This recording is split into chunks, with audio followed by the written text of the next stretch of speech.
The bullet struck the pine tree 6 inches from Jacob Rawlins' head, and in that fraction of a second before he rolled behind the boulder, he counted 3 muzzle flashes in the darkness and knew he was badly outnumbered. The Rustlers had chosen their moment well, waiting until the moon disappeared behind thick clouds and the mountain pass became a maze of shadows and treacherous footing. Jacob pressed his back against the cold granite, his Colt .45 heavy in his calloused hand, and listened to the sound of his own breathing mixing with the distant howl of a wolf somewhere higher in the Colorado Rockies. It was September of 1882, and he had been tracking these cattle thieves for 3 days through terrain that would break most men. But Jacob Rawlins was not most men. And he stood 6'4" of solid muscle, earned from years of surviving alone in these mountains, his dark hair falling past his shoulders, his beard trimmed close enough to see the hard line of his jaw. He had built his cabin with his own hands, hunted every meal, and asked nothing from anyone, which was exactly how he preferred his life until the moment those rustlers decided to steal cattle from the valley ranchers who occasionally traded with him. Another shot rang out, this one closer, and Jacob moved with the fluid grace of a mountain lion, keeping low as he circled through the darkness toward where he had last seen the leftmost muzzle flash. His eyes had adjusted to the night, reading the subtle differences in shadow that most men would miss entirely. The rustlers were city criminals, probably from Denver, feed the thinking they could steal livestock and disappear into the wilderness without consequence. They had not counted on Jacob Rawlins, and they certainly had not expected a man who knew every rock, every tree, every hiding place in these mountains like other men knew their own homes. The first rustler never saw him coming. Jacob emerged from the darkness like a ghost, bringing the butt of his revolver down hard against the man's skull. The rustler crumpled without a sound, his rifle clattering against the rocks. 2 left. Jacob grabbed the fallen rifle and smashed it against a boulder, rendering it useless before melting back into the shadows. He could hear them now, calling to each other in panicked whispers, realizing their companion had fallen silent. "Charlie! Charlie, you there?" The voice came from 30 yards to the east, nervous and young. Jacob moved toward the sound, his moccasins silent on the rocky ground. These were not hardened outlaws, he realized. They were foolish boys playing at being dangerous men, and they had picked the wrong mountains in the wrong fight. He could kill them easily, but Jacob Rawlins had seen enough death in his 32 years. He had fought in range wars, survived ambushes, and put down men who gave him no choice, but he took no pleasure in it. The second rustler stepped backward directly into Jacob's path, and before the young man could raise his weapon, Jacob had him in a chokehold, squeezing until the rustler went limp in his arms. He lowered the unconscious body to the ground and stripped the man's gun belt, tossing it into the darkness where it would take hours to find come daylight. "Johnson? Where the hell are you?" The third voice was older, harder, with an edge of genuine menace that told Jacob this one was different from the other 2. This was the leader, the one who had organized this rustling operation, and he would not go down without a real fight. Jacob saw the shadow move against the tree line and raised his Colt. But before he could call out a warning to surrender, the rustler fired wildly into the darkness, 3 shots in rapid succession that ricocheted off rocks and sent stone chips flying. One grazed Jacob's left shoulder, a burning line of pain that made him grunt but did not slow him down. He returned fire once, deliberately aiming high, giving the man a chance to run. The rustler did not run. Instead, he charged forward with a roar of rage and desperation, knife gleaming in his hand. Jacob had no choice but to meet him head-on, holstering his gun because he would not shoot an unarmed man who had chosen steel over bullets. They collided like 2 bulls, the impact driving both men to the ground in a tangle of limbs and fury. The rustler was strong, but Jacob was stronger, his arms thick with muscle that came from chopping wood, hauling water, and wrestling supplies through mountain passes. He caught the knife hand at the wrist, twisting hard until bones cracked and the blade fell free. The rustler screamed and tried to gouge at Jacob's eyes, but Jacob headbutted him squarely in the face, feeling cartilage crunch beneath his forehead. The fight left the rustler in a rush of exhaled breath and blood. Jacob rolled off him, breathing hard, his shoulder throbbing where the bullet had creased the skin. He bound all 3 men with rope from his pack, tying knots that would hold even if they woke before dawn. Then he sat on a rock and waited for morning, keeping watch over his prisoners while the clouds finally parted and moonlight flooded the mountain pass with silver light. When the sun rose over the peaks, painting the world in shades of gold and crimson, Jacob loaded the 3 rustlers onto their own horses and began the long ride down to Silver Ridge, the small town nestled in the valley where the stolen cattle belonged. His shoulder had stopped bleeding, though it ached with every movement. He would clean it properly when he reached civilization, such as it was. Silver Ridge was hardly more than a collection of rough buildings clustered around a main street, but it had a sheriff, a doctor, a general store, and a church, which made it a proper town by mountain standards. The ride took most of the day, and by the time Jacob guided his prisoners into Silver Ridge, word had already spread. Ranchers who had lost cattle lined the street, grim-faced men who nodded their approval as Jacob delivered the rustlers to Sheriff Tom Bradshaw, a pot-bellied man in his 50s who had been keeping the peace in Silver Ridge for the better part of 2 decades. "Heard you went after them alone," Bradshaw said, taking custody of the prisoners. "That was foolish and brave in equal measure, Rawlins." "They needed catching," Jacob replied simply. "The mountains are not a place for thieves." "Still, you could have gotten yourself killed, 3 against 1 in the dark." Jacob shrugged and immediately regretted it as pain lanced through his wounded shoulder. He must have made a sound, because suddenly there was a woman at his side, appearing so quickly he had not heard her approach. She was perhaps 25 years old, with auburn hair pulled back in a practical bun and green eyes that assessed him with the cool competence of someone accustomed to emergencies. "You are bleeding," she said, and it was not a question. Her voice carried a note of authority that suggested she was used to being obeyed. "That shirt is soaked through at the shoulder." "It is nothing," Jacob said, which was mostly true. He had survived far worse. "It is something," she countered, already reaching for his arm. "And I'm the closest thing this town has to a doctor since Doc Hendricks passed last winter. My name is Eleanor Mercer, and you are coming with me right now before you bleed all over the sheriff's office." Jacob found himself being steered toward a small building across the street before he could mount an effective protest. Not that he wanted to protest, exactly. There was something about Eleanor Mercer that made resistance seem pointless, a determination in her bearing that reminded him of the mountain itself, immovable and absolute. Her medical office was clean and well organized, with shelves of bottles and bandages lining the walls and a padded examination table in the center of the room. Sunlight streamed through windows she had clearly scrubbed until they sparkled. Eleanor pointed at the table and said, "Sit."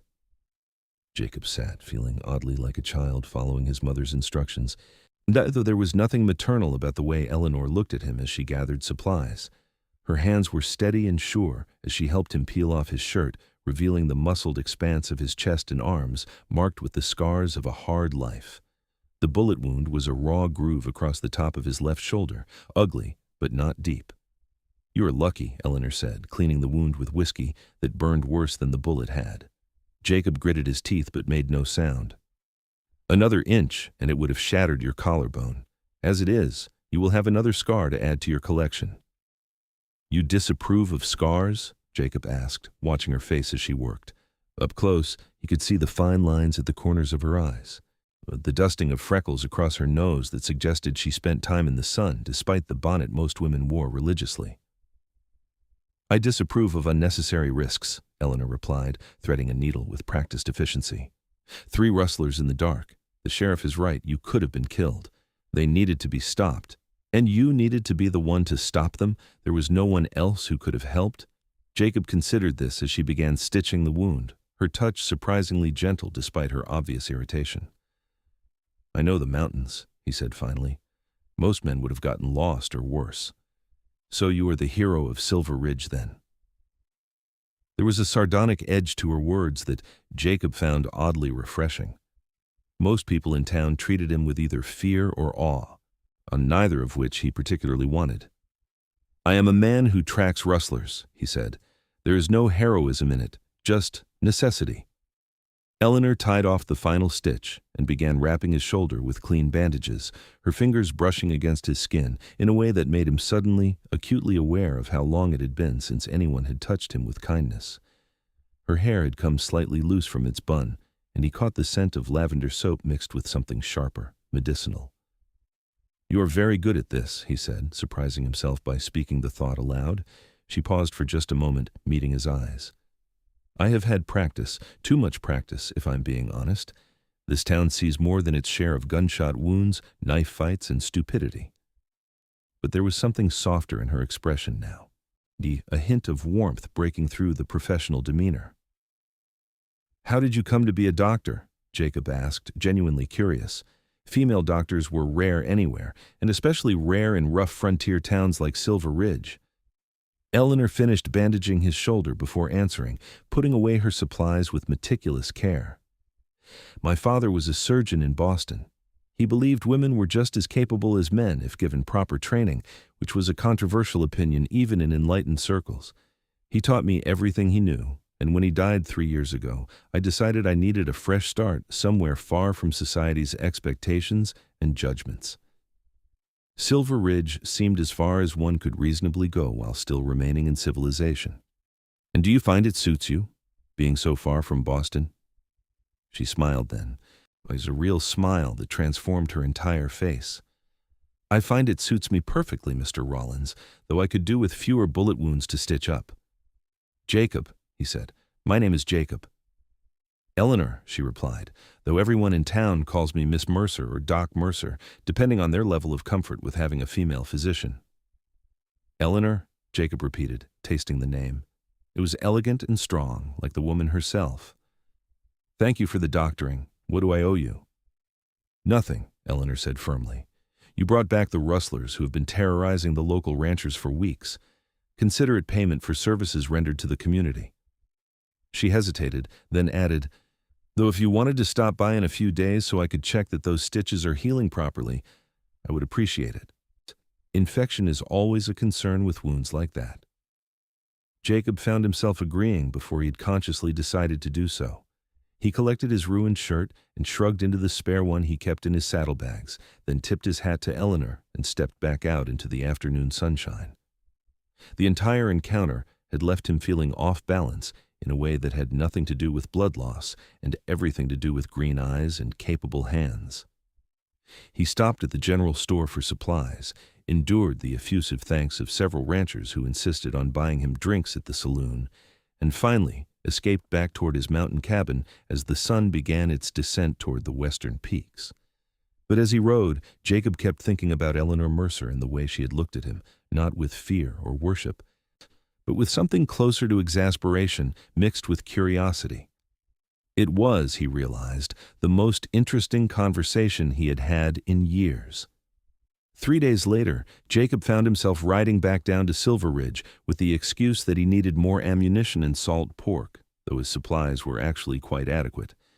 He tied his horse outside Eleanor's medical office and knocked on the door, feeling suddenly and inexplicably nervous. She opened the door wearing a practical dress in dark blue, her hair once again pulled back severely, though a few rebellious strands had escaped to frame her face. "Jacob," she said, and he liked the way his name sounded in her voice. "I was beginning to think you would ignore my instructions about having those stitches checked." "I am here," he said, which was possibly the least eloquent thing he could have said. Eleanor stepped aside to let him enter, and Jacob found himself once again sitting on her examination table while she unwrapped his bandages with careful precision. The wound was healing cleanly, showing no signs of the angry redness that would indicate infection. "You heal well," Eleanor observed, her fingers cool against his skin as she examined the stitches. "Though I suppose living alone in the mountains requires a certain physical resilience." "It does," Jacob agreed. "There is no one to help if things go wrong, so you learn to be careful and to heal quickly."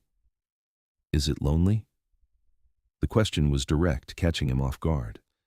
"Living up there by yourself, I mean. Do you ever wish for company?" Jacob considered this carefully. He was not a man given to lying, especially to direct questions. "Sometimes," he admitted, "but I grew accustomed to my own company long ago. It is simpler that way." "Simpler," Eleanor repeated, applying fresh bandages, "but not necessarily better." "Perhaps not."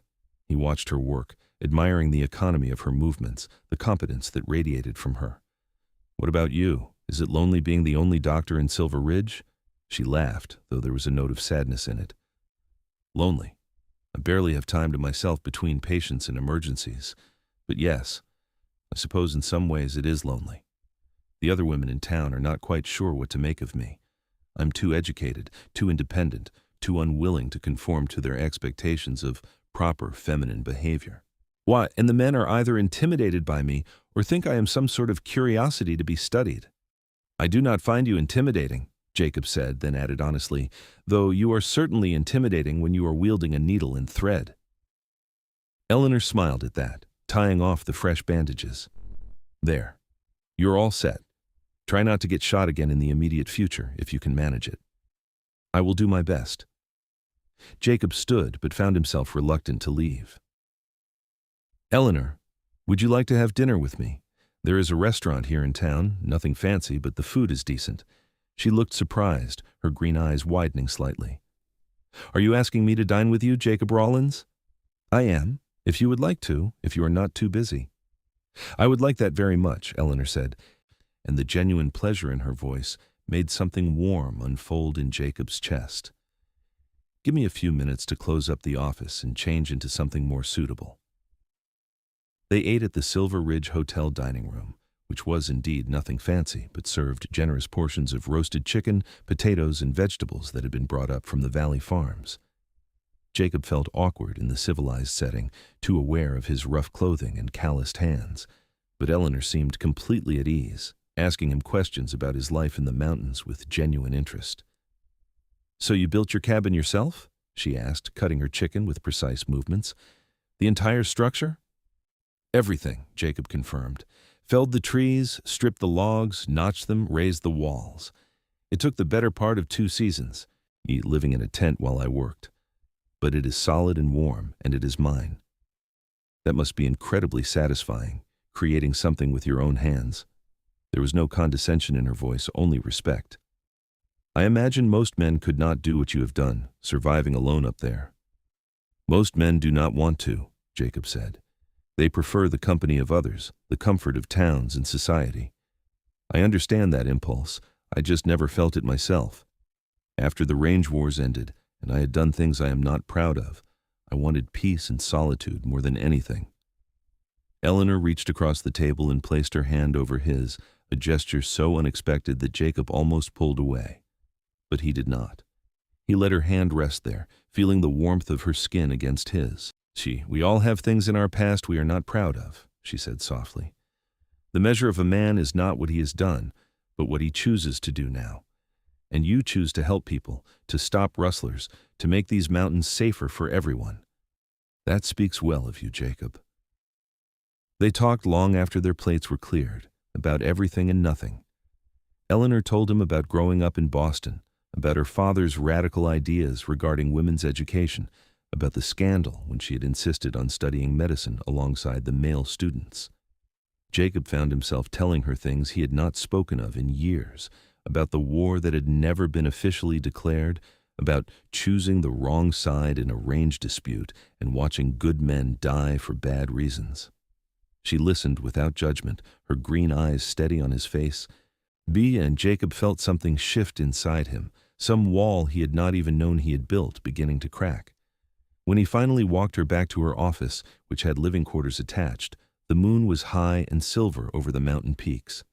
They stood together in the doorway, neither quite ready to say goodnight. I enjoyed this evening, Eleanor said, more than I have enjoyed anything in quite some time. As did I. Jacob hesitated, then added, Could I see you again?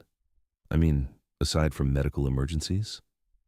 I would be disappointed if you did not ask, Eleanor replied, and then she did something that made Jacob's heart hammer in his chest. She stood on her toes and kissed him lightly on the cheek, her lips soft and warm. Good night, Jacob. Ride safely back to your mountain. Jacob rode back to his cabin in a daze, touching his cheek where she had kissed him as if he could preserve the sensation. When he finally reached his home, the solid log structure perched on a rocky outcropping with a view that stretched for miles, it felt emptier than it ever had before. The silence that had always been his comfort now seemed oppressive, and he found himself thinking about Eleanor's laugh, the way her eyes crinkled when she smiled, the competent strength in her hands. Over the following weeks, Jacob found excuses to visit Silver Ridge with increasing frequency.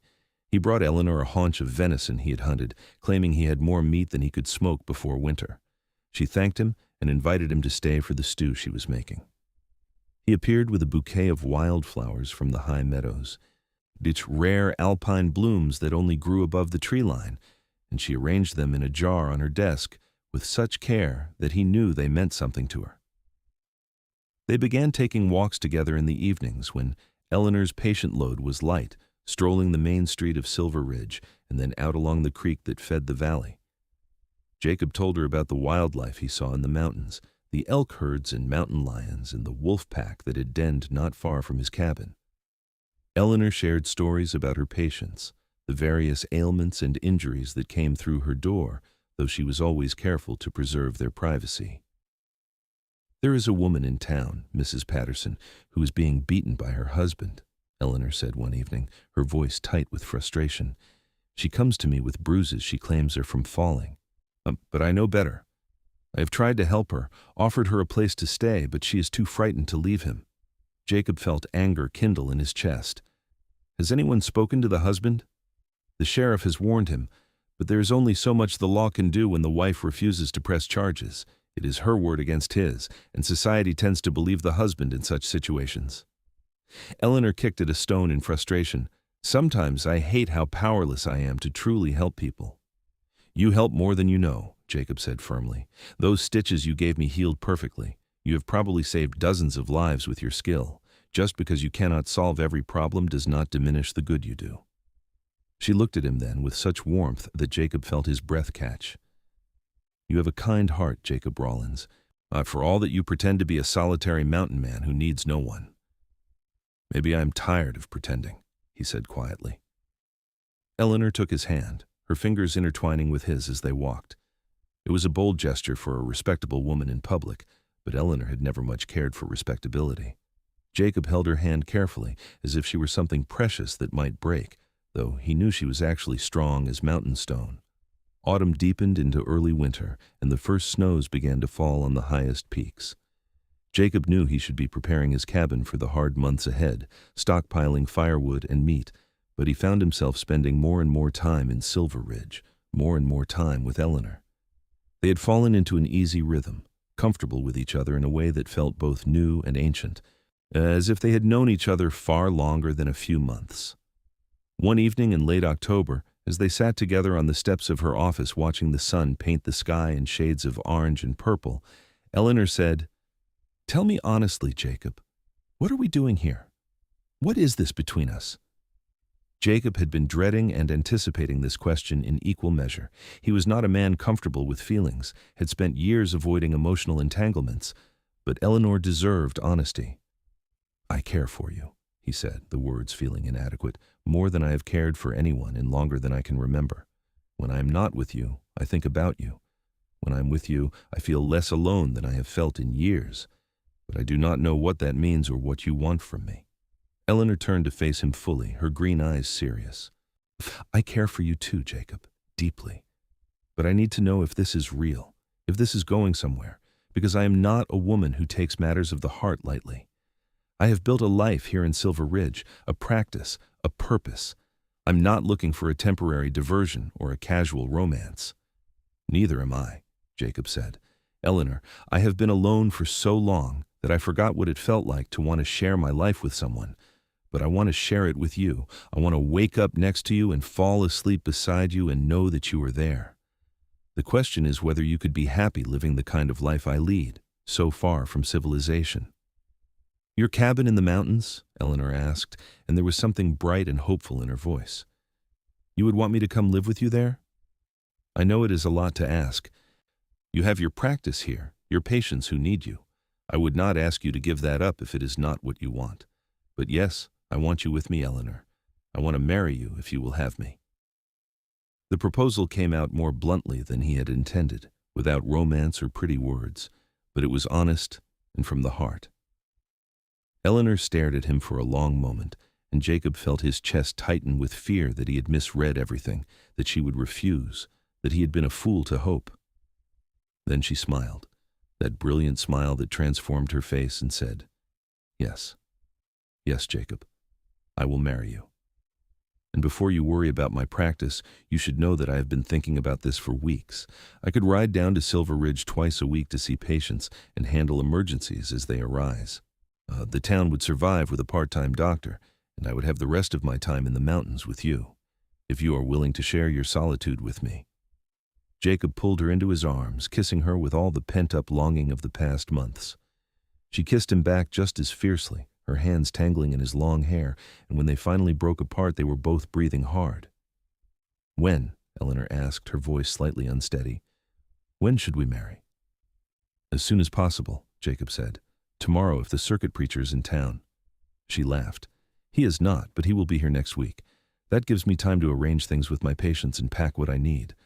I do not require a fancy wedding, Jacob. Just you and me and a preacher and a few witnesses.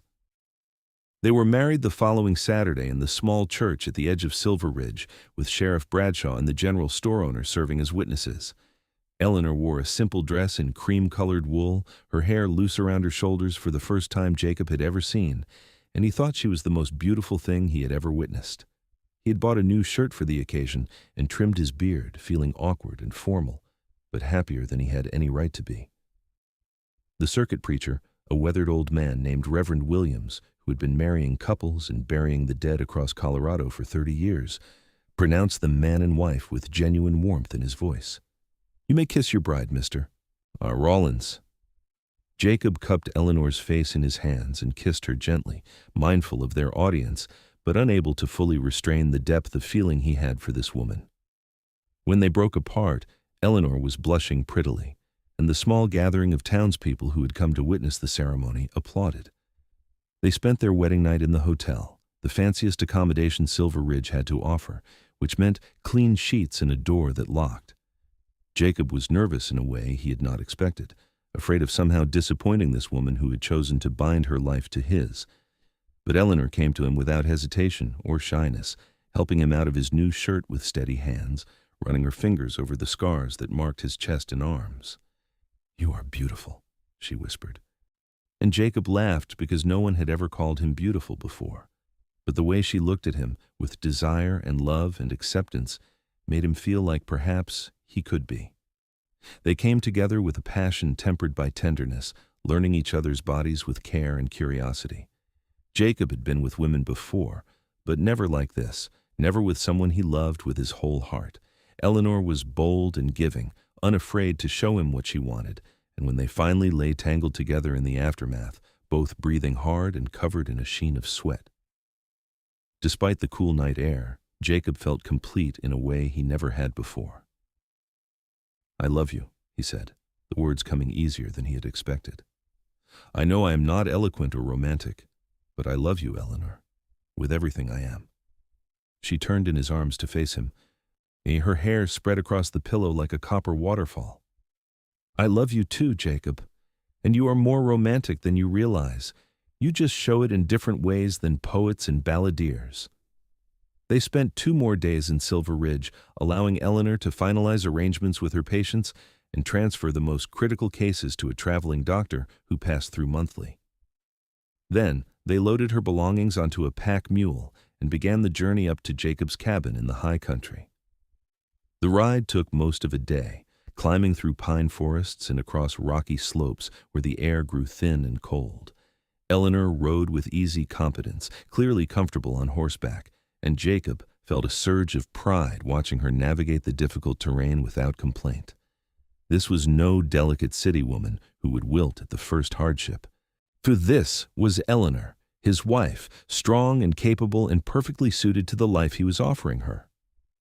When the cabin finally came into view, perched on its rocky outcropping with smoke rising from the chimney Jacob had banked before leaving, Eleanor reined in her horse and simply stared. Jacob, it is beautiful. He saw his home through her eyes and felt a flush of pleasure. The cabin was solid and well built, with a wide porch facing the valley below and mountains rising on 3 sides. Smoke rose from the stone chimney, and the shutters he had carved himself framed windows that would let in morning light. It was not grand, but it was honest work and built to last. It is home, he said simply. Our home now, if it pleases you.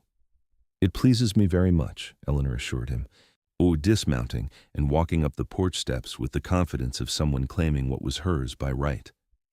Jacob followed, carrying her medical bag and a trunk of clothes, and together they crossed the threshold into their new life. Eleanor explored every corner of the cabin with obvious delight, exclaiming over the solid craftsmanship of the furniture Jacob had made, the generous size of the fireplace, the root cellar dug into the rock where food would stay cool even in summer.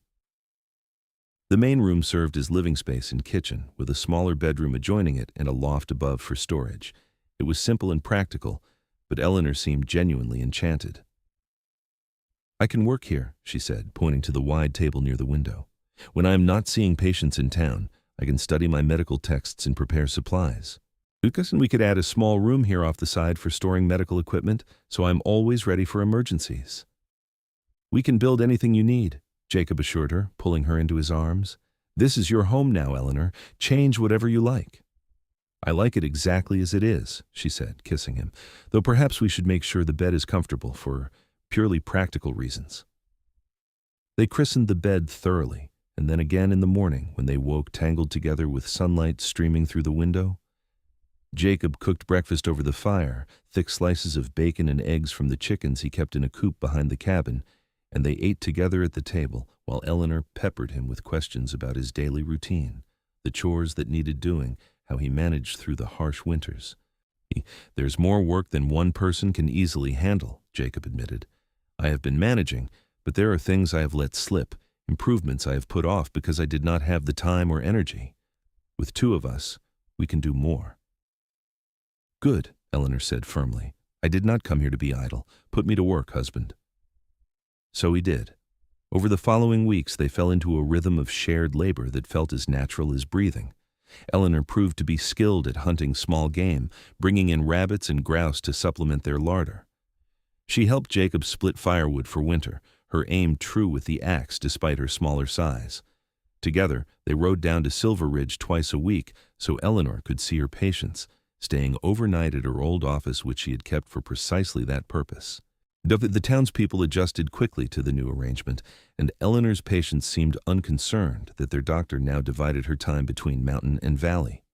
If anything, her reputation grew as word spread of her dedication, riding hours through mountain passes to tend to those in need.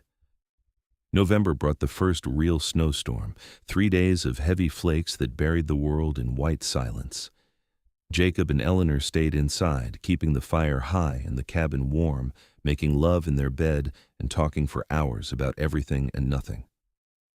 Jacob had never been much for conversation, but with Eleanor he found himself sharing thoughts and dreams he had barely admitted to himself.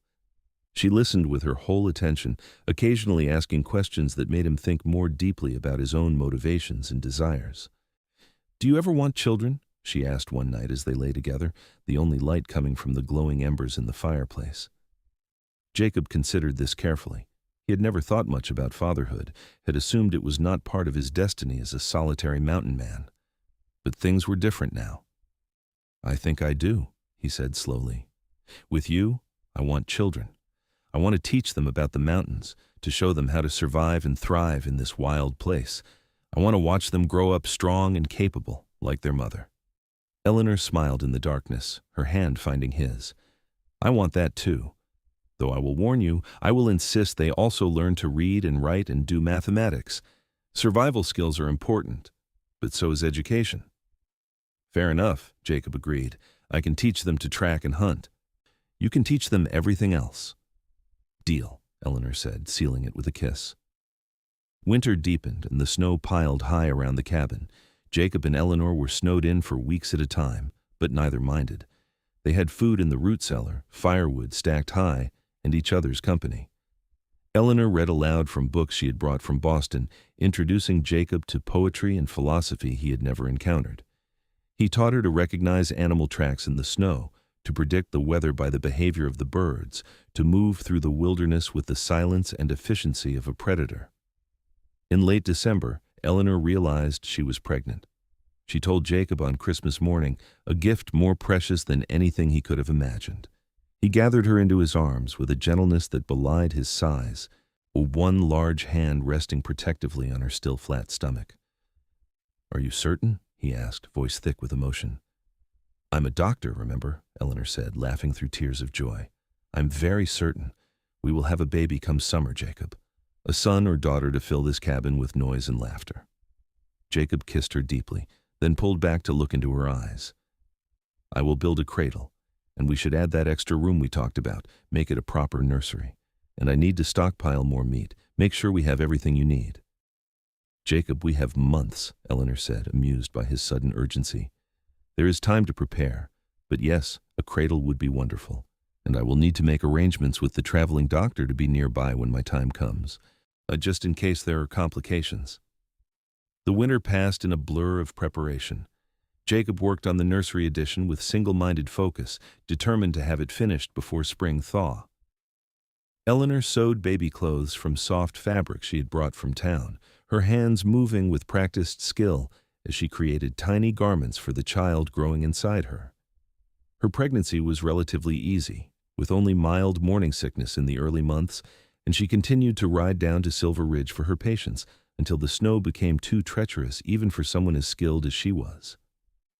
Spring came late that year, but when it finally arrived, it transformed the world.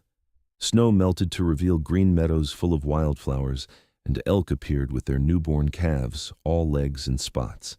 Eleanor's belly swelled with their child, and Jacob found himself constantly touching her, marveling at the life they had created together. One afternoon in early May, as Jacob was working on reinforcing the chicken coop against predators, he heard a rider approaching fast. He grabbed his rifle by instinct, then relaxed when he recognized the horse as belonging to Sheriff Bradshaw. But his relaxation was short-lived when he saw the expression on the older man's face. "Jacob, thank God you are here," Bradshaw said, dismounting in a rush. "We have a situation in Silver Ridge. Those rustlers you caught last fall, their gang came back. Bigger group this time, maybe a dozen men, and they are tearing through the valley ranches looking for revenge.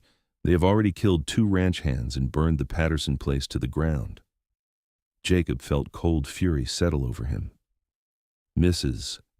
Patterson," the woman Eleanor had tried to help. "Is Mrs. Patterson alive?"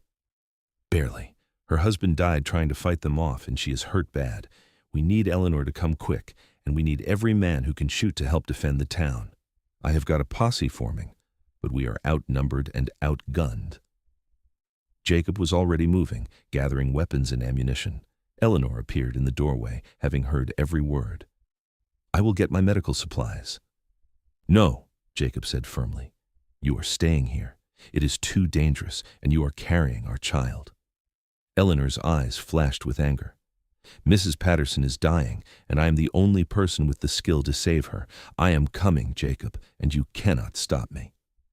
They stared at each other for a long moment, wills clashing. Finally, Jacob nodded curtly, knowing she was right but hating every moment of it. "You stay in town where it is safe. You treat the wounded, but you do not get anywhere near the fighting. Promise me, Eleanor." "I promise," she said, already packing her medical bag. They rode hard for Silver Ridge, reaching town in half the time it usually took.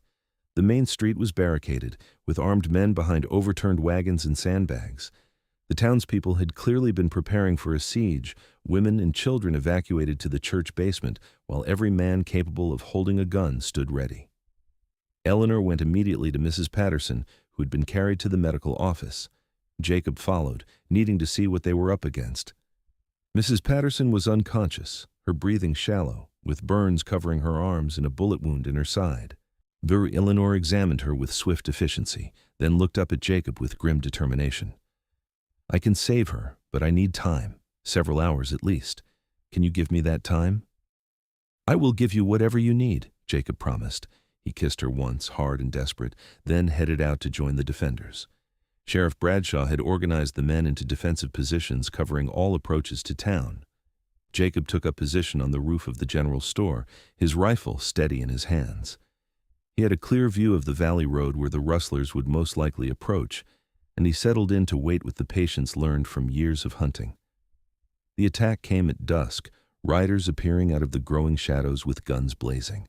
Jacob held his fire, letting them come closer, knowing every shot needed to count. When they were in range, he sighted on the leader, a big man with a scarred face who was shouting orders to his gang. Jacob breathed out slowly and squeezed the trigger. The leader toppled from his saddle, and chaos erupted among the Rustlers. The battle raged for what felt like hours, but was probably less than one. The Rustlers had expected an easy target, a soft town full of farmers and shopkeepers. They had not expected organized resistance, and they had certainly not expected Jacob Rawlins picking them off one by one from his vantage point. Between Jacob's rifle and the determined fire from the other defenders, the Rustler gang broke and ran, leaving half their number dead or wounded in the street. Jacob descended from the roof, checking on the other defenders. 2 townsmen had been wounded, neither seriously, and one of the attackers was still alive and being taken into custody. When Jacob finally made it back to Eleanor's office, the sun was rising, and he found her still working over Mrs. Patterson, her hands bloody but her movements steady. "How is she?" Jacob asked quietly. "She will live," Eleanor said without looking up from her stitching, "though she will bear scars from this, both physical and emotional. Her husband is dead, her home is gone, and she has nowhere to go." "She can stay with us," Jacob said impulsively, "until she heals and can figure out what to do next. We have room now with the nursery addition." Eleanor looked up at him then, her eyes soft with love and exhaustion.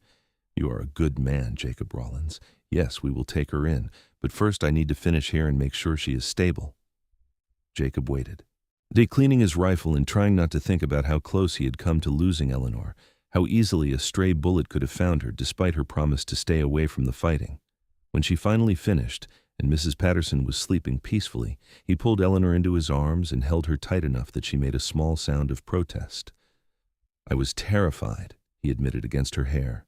"The whole time I was fighting, all I could think about was you and the baby and what would happen if something went wrong." "Nothing went wrong," Eleanor said firmly, wrapping her arms around him as much as her pregnant belly would allow. "We are both fine, Jacob. Mrs. Patterson is going to recover. You and the other men drove off the Rustlers. Everything worked out."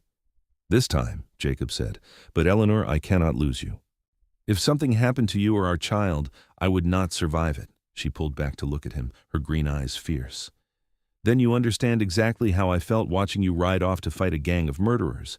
We are in this together, Jacob. We take risks together, we face dangers together, and we protect each other. That is what marriage means."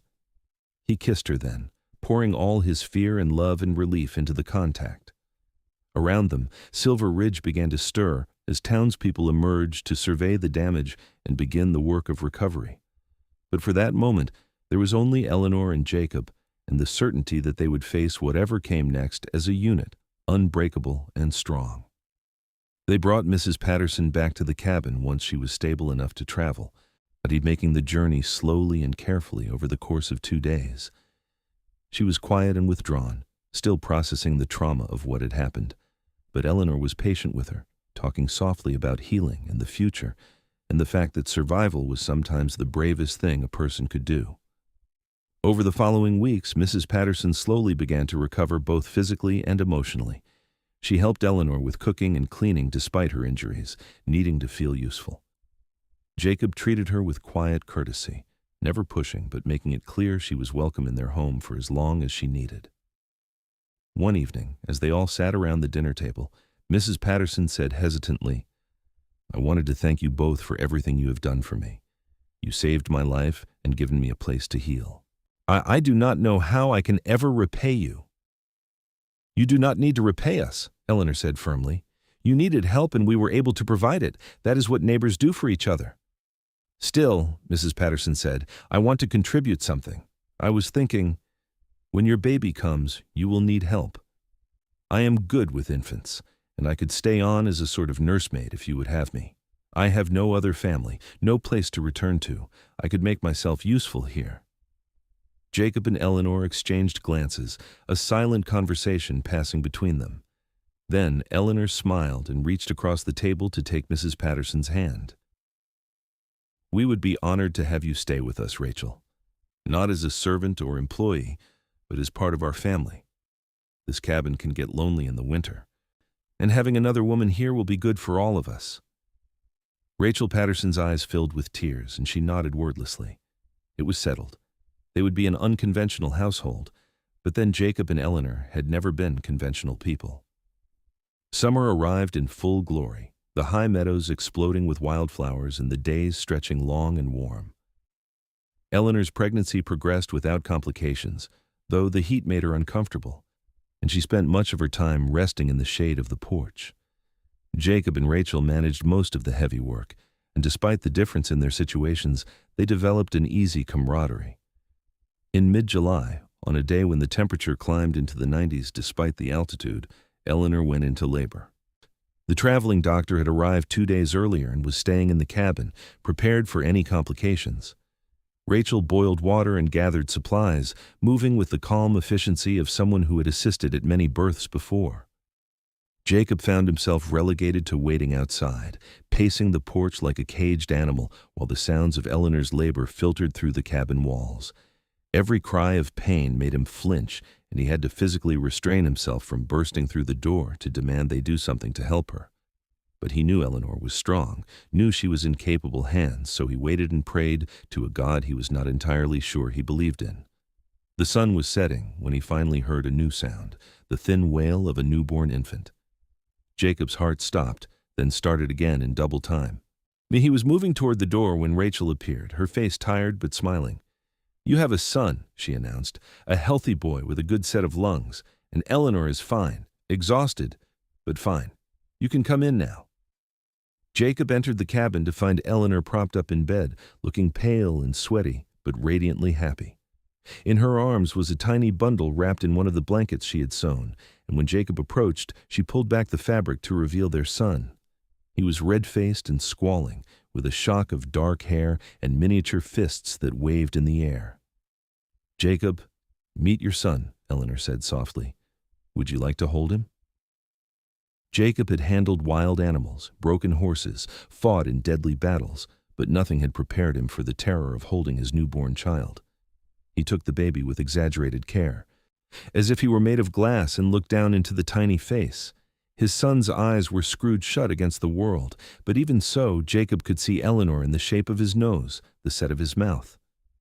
"He is perfect," Jacob whispered, his voice breaking. "Eleanor, he is absolutely perfect." "What should we name him?" Eleanor asked, watching her husband and son with obvious contentment. "We discussed several options, but I want to hear what feels right to you now that he is here." Jacob considered this, still staring at his son in wonder. "James," he said finally. "James Rawlins, after my father. He died when I was young, but he was a good man. I would like our son to carry his name." "James Rawlins," Eleanor repeated, testing it. "I like that. Hello, James. Welcome to your family." Baby James chose that moment to stop crying, and opening his eyes just a fraction to reveal dark blue that would probably lighten to brown as he grew. He looked at Jacob with that unfocused, newborn gaze, and Jacob felt something fundamental shift in his chest. This child was his son, his responsibility, his legacy. Everything he did from this moment forward would be shaped by the need to protect and provide for this tiny person. The weeks after James's birth were a blur of sleepless nights and constant demands. Eleanor recovered her strength quickly, nursing James and managing the household with Rachel's help. Jacob found himself taking on more of the outdoor work, hunting and fishing and tending the animals, while also helping inside whenever needed. He learned to change diapers, to rock a crying baby to sleep, to recognize the different types of cries that meant hungry versus tired versus uncomfortable. By autumn, James had grown into a chubby, alert infant who smiled readily and seemed fascinated by everything around him. Eleanor had resumed her regular trips to Silver Ridge to see patients, bringing James along in a sling Jacob had crafted from soft deer hide. The townspeople doted on the baby, and Eleanor's practice actually grew as women sought her advice on their own children's health. Life settled into a new rhythm, busier and louder than before, but rich with joy. Jacob had never imagined he could be this happy, this content with a life so different from the solitary existence he had once preferred. Every day he woke up next to Eleanor, and every day he watched his son grow and learn. And every day he thanked whatever force had brought the Rustlers to his mountains, because without that night of violence, he never would have met the woman who had fought her way into his heart and transformed his entire world. Winter came again, and with it, the deep snows that isolated them on the mountain. But this year the cabin was full of warmth and life. James learned to crawl, pulling himself across the floor with determined intensity. Rachel proved to be invaluable help, entertaining the baby when Eleanor needed to focus on her medical work, and Jacob needed to hunt. They celebrated Christmas together, the 3 adults and 1 infant, and Jacob carved wooden toys for James, while Eleanor sewed him a new wardrobe since he was growing so fast. One night in early February, as they sat around the fire with James sleeping peacefully in his cradle, Eleanor said, "I've been thinking about the future, about what we want to build here." Jacob looked up from the piece of wood he was carving, giving her his full attention. "What kind of future?" "A school," Eleanor said, her eyes bright with passion. "Not just for James when he is older, but for all the children in the valley. There are dozens of families scattered across these mountains, and most of their children have no access to education beyond what their parents can teach them. I could organize a school, either here or in Silver Ridge, teach reading and writing and mathematics. You could teach practical skills like tracking and survival. We could give these children opportunities they would never have otherwise."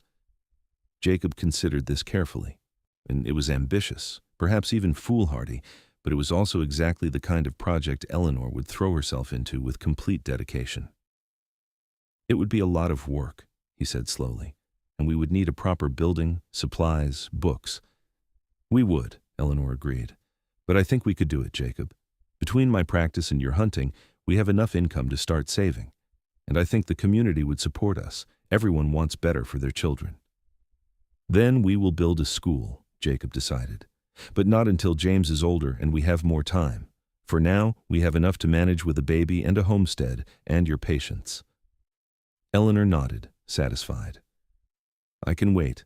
The important thing is having a goal, something to work toward together." The years passed in a blur of small moments and large changes. James grew into a sturdy toddler, then a curious little boy who followed Jacob everywhere, asking endless questions about animals and trees and the sky. Eleanor taught him to read before he was 4, and he devoured every book she owned with an appetite that reminded Jacob of his wife's own hunger for knowledge. They began work on the school when James was 5, building it on a piece of land halfway between Silver Ridge and their cabin. It took 2 years of labor, with help from many of the valley families who would benefit from its existence. But when it was finally finished, the schoolhouse was solid and spacious, with large windows and a stone fireplace and rows of benches Jacob had built himself. Eleanor became teacher Mercer 3 days a week, instructing 24 children in everything from basic literacy to advanced mathematics. Jacob taught outdoor skills on Saturdays, taking the older children on hikes through the mountains and showing them how to read tracks, identify edible plants, and move safely through wilderness. The school became the heart of the community, a gathering place where families could meet and share news and support each other through the hardships of frontier life. Rachel remained with them through all these changes, becoming a beloved aunt figure to James and eventually taking over much of the day-to-day running of the homestead, while Jacob and Eleanor focused on their various responsibilities. She never remarried, claiming she was content with the family they had built together, and neither Jacob nor Eleanor pushed her. She had earned her peace after everything she had survived. When James was 7, Eleanor discovered she was pregnant again. This pregnancy was harder than the first, complicated by her age and the fact that she was trying to maintain her practice and teaching responsibilities throughout. Jacob worried constantly, but Eleanor refused to slow down, insisting she felt fine and that women had been having babies while working since the dawn of time.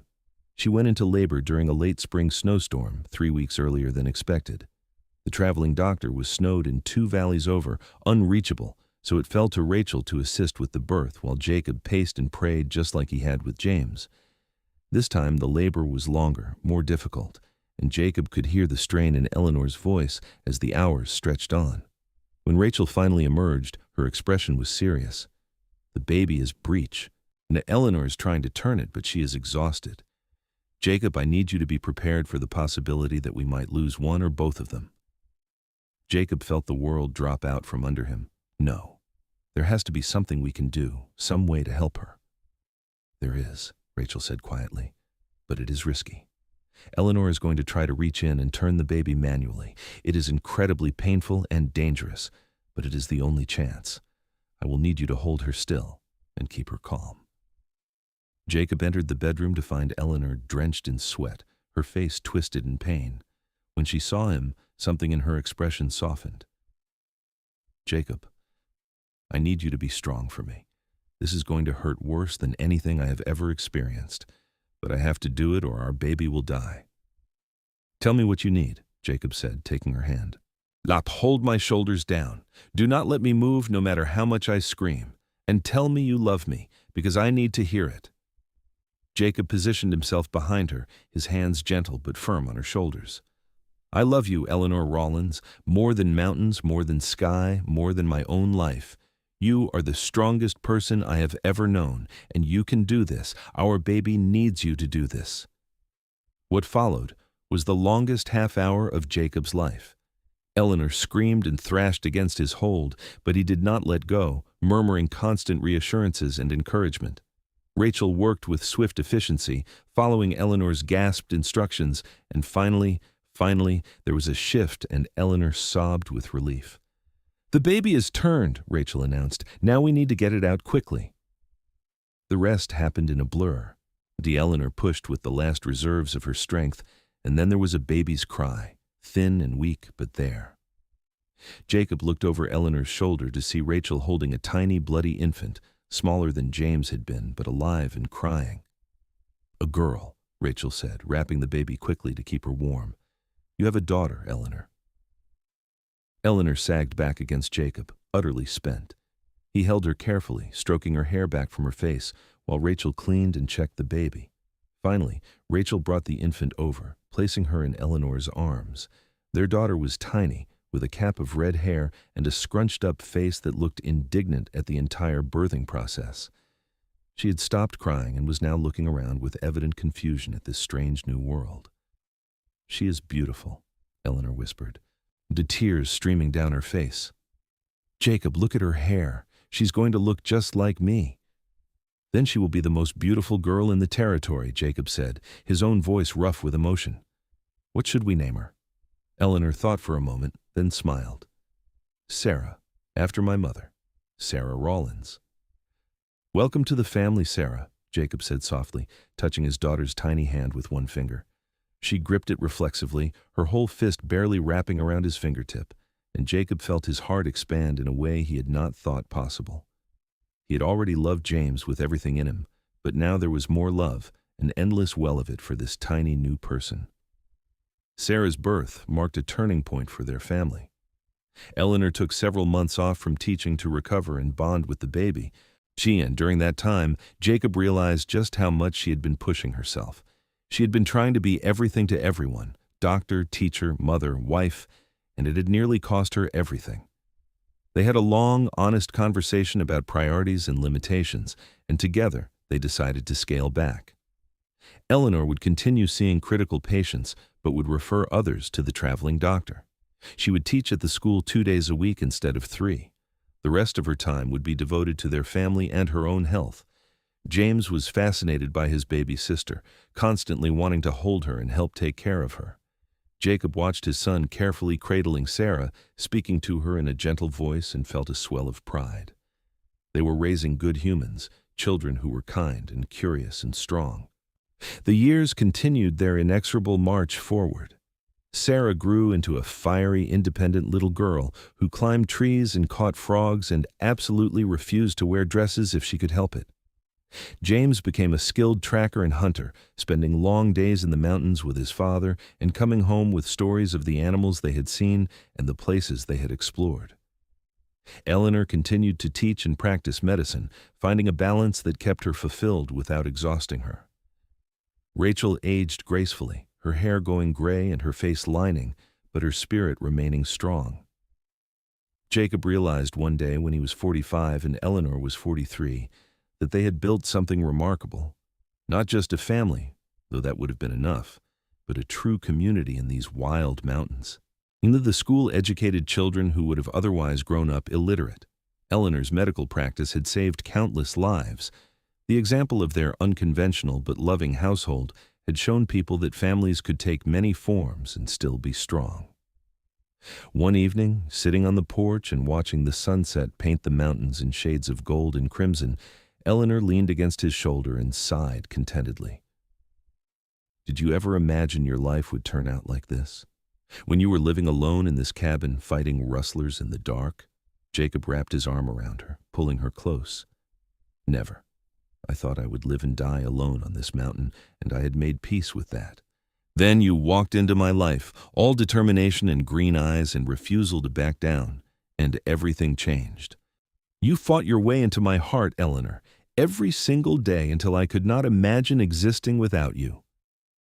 That is the most romantic thing you have ever said to me, Eleanor said, tilting her face up to kiss him. And for the record, you fought your way into my heart just as thoroughly. That first night when you sat in my office, bleeding and stubborn and trying to pretend you did not need help, I knew you were going to be important to me. I just did not know how important. They sat in comfortable silence, watching the stars emerge one by one in the darkening sky. From inside the cabin came the sounds of their children arguing good-naturedly about something, and Rachel's voice telling them to calm down and get ready for bed. It was the sound of home, of family, of a life well lived. As the years accumulated, bringing gray to Jacob's hair and lines to Eleanor's face, they grew old together on their mountain. James eventually married a rancher's daughter and built his own cabin nearby, starting the next generation of Rawlins who would call these mountains home. Sarah became a doctor like her mother, studying with Eleanor and the traveling doctor, before eventually taking over Eleanor's practice entirely. Rachel lived to a contented old age, passing peacefully in her sleep when she was 73, surrounded by the family she had chosen. Jacob and Eleanor watched their grandchildren grow, 5 in total, teaching them the same lessons about strength and kindness and the importance of fighting for what mattered. They celebrated birthdays and holidays, weathered losses and hardships. Ina supported each other through the inevitable difficulties that life brought. On their 30th wedding anniversary, Jacob took Eleanor to the spot where he had fought the 3 rustlers in the dark, the place where this entire improbable story had begun. They were both older now, moving more slowly, but their love had only deepened with time. "Do you ever regret it?" Jacob asked, holding her hand as they stood looking out over the valley. "Giving up your practice in town, living so far from civilization, choosing this hard life?" Eleanor looked at him with those green eyes that still made his heart skip a beat even after 3 decades. "Never. Not for a single moment. This life with you, our children, this mountain. It is everything I never knew I wanted. You gave me purpose and passion and a love deeper than I thought possible. How could I ever regret that?" "I love you," Jacob said, the words as true now as they had been the first time he spoke them. "I will love you until I draw my last breath and beyond." "And I love you," Eleanor replied, leaning into his embrace. "My mountain man, my hero, my heart." They returned to the cabin as the sun set, walking slowly through the forest they had explored together countless times. When they reached home, their grandchildren were waiting with a dinner they had prepared, a celebration of 3 decades of love and partnership. The cabin was full of noise and laughter, multiple generations of the family Jacob had never expected to have. And as he looked around at all these lives that had sprung from his choice to fight 3 rustlers in the dark and Eleanor's determination to fight her way into his heart every single day, he knew he was the luckiest man alive. Years later, when Jacob was 70 and Eleanor 68, they sat together on that same porch one final time. Jacob's health had been failing, his strong body finally succumbing to age and a lifetime of hard living. Eleanor had nursed him through the worst of it, refusing to let him face this final challenge alone. "I am not afraid," Jacob told her, holding her hand with what little strength remained. "I have lived a good life, Eleanor, better than I deserved, because of you." "Because of us," Eleanor corrected gently, tears streaming down her face. "We built this life together, Jacob. Every moment of it." "Promise me you will not mourn too long," Jacob said. "Promise me you will keep teaching, keep healing, keep living with that fierce determination that first caught my attention." "I promise," Eleanor whispered, though they both knew it was a promise she would struggle to keep. Jacob Rawlins died as the sun rose over the mountains he loved, with his wife's hand in his and their children and grandchildren gathered around. His last words were, "I love you, Eleanor," and hers to him were the same. Eleanor lived 5 more years, continuing to teach and practice medicine even as her own health declined. She spoke often of Jacob, keeping his memory alive for the younger grandchildren who had barely known him. She told them stories of the mountain man who had fought 3 rustlers in the dark and emerged victorious, but who had been brought to his knees by a determined doctor with green eyes and a refusal to accept his self-imposed solitude. She told them that love was not always easy, but it was always worth fighting for, that family was what you made it, and that strength came in many forms. When Eleanor Rawlins finally passed peacefully in her sleep on a cold January night, she was laid to rest beside Jacob on the mountain they had called home.